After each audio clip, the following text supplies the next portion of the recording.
On lui pose la question sur Benzema, sur Rabiot, tout ça, on lui a posé la question. Donc, si botte en touche, on va dire, il fuit encore. Donc là, il répond quelque chose qui est juste. On va pas lui tomber dessus à chaque fois qu'il parle de Benzema. L'affaire, elle est close, c'est comme ça. Il y a un problème entre lui et le sélectionneur, dû à des épisodes passés. Voilà, c'est tout. Ils n'ont pas réussi à s'entendre.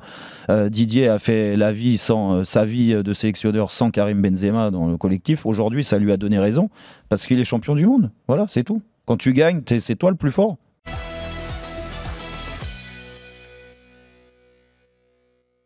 Pour toi, il y a polémique, le fait qu'il retourne à Guingamp?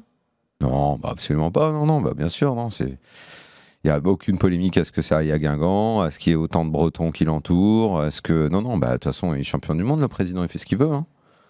Puisque c'est comme ça que ça marche, la vie, peut faire ce qu'il veut. C'est comme le mec qui est élu président de la République, il est élu au suffrage universel, donc il a l'onction populaire, après il peut faire ce qu'il veut, c'est bien connu, non? Non, mais d'accord, mais... consul à Los Angeles. Mais organiser un match à Guingamp, c'est comme ça que ça se passe, c'est qu'on a le droit de rien dire parce que quand tu gagnes, tu fais ce que tu veux. Non, mais le raccourci, il est assez facile, Daniel, aussi, parce que Guingamp, bien sûr, que la proximité, Noël Le Graët, ancien président de Guingamp, nanana, ceci, cela. C'est sûr, c'est pas du tout facile à faire, t'inquiète pas. Bah non, mais bon, on peut aussi ne pas priver les Bretons et les Guingampais d'un match d'équipe de France quand tu as l'occasion de le faire.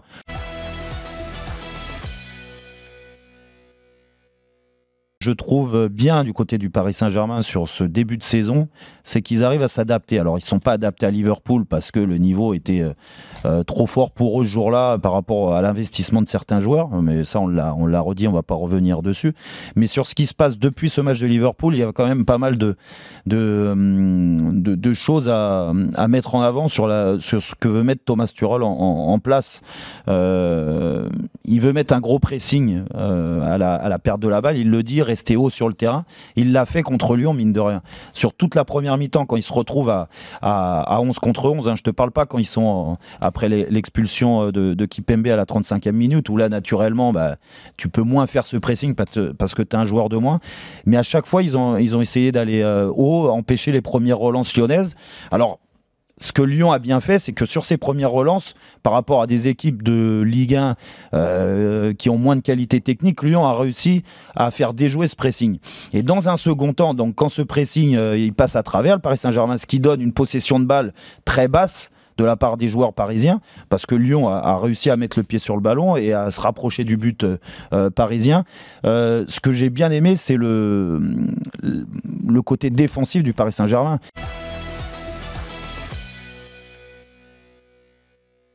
Au final, à moins que, parce que comme l'autre il fait son labo permanent, il change tout le temps, il continue de changer, mais a priori c'est pas un schéma qu'on verra.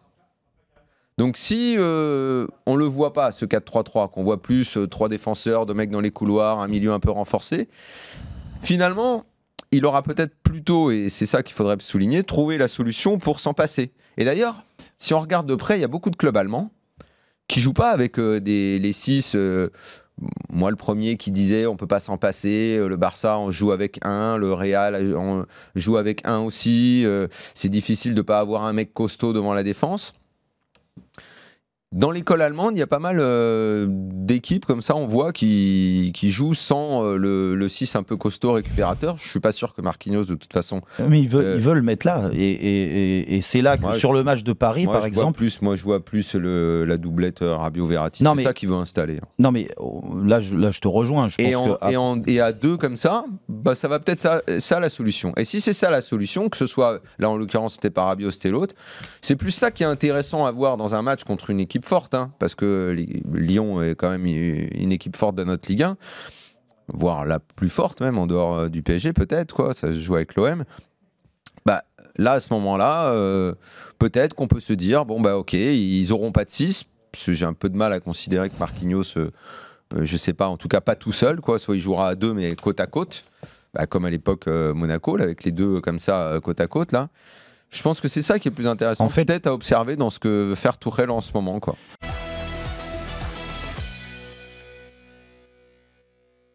Et à Fribourg, on fait bien Je dis pas que c'est un jeu très flamboyant, c'est pas le Barça, mais on fait bien avec des moyens ou même des petits moyens. Et l'entraîneur C'est une sorte évidemment. de Dijon Christian allemand. Streich, oui, Christian Streich, l'entraîneur, évidemment, n'est pas pour rien dans cette réussite. Fribourg devrait être chaque année un candidat à la descente. Or, c'est par le jeu, c'est par l'attitude, c'est par aussi quelques talents qui parviennent à se révéler, comme Niels Petersen, même s'il s'était révélé avant, que cette équipe survit chaque saison en Bundesliga. Donc ça, c'est quand même plutôt sympa. Et elle est sympa à regarder en plus chaque week-end.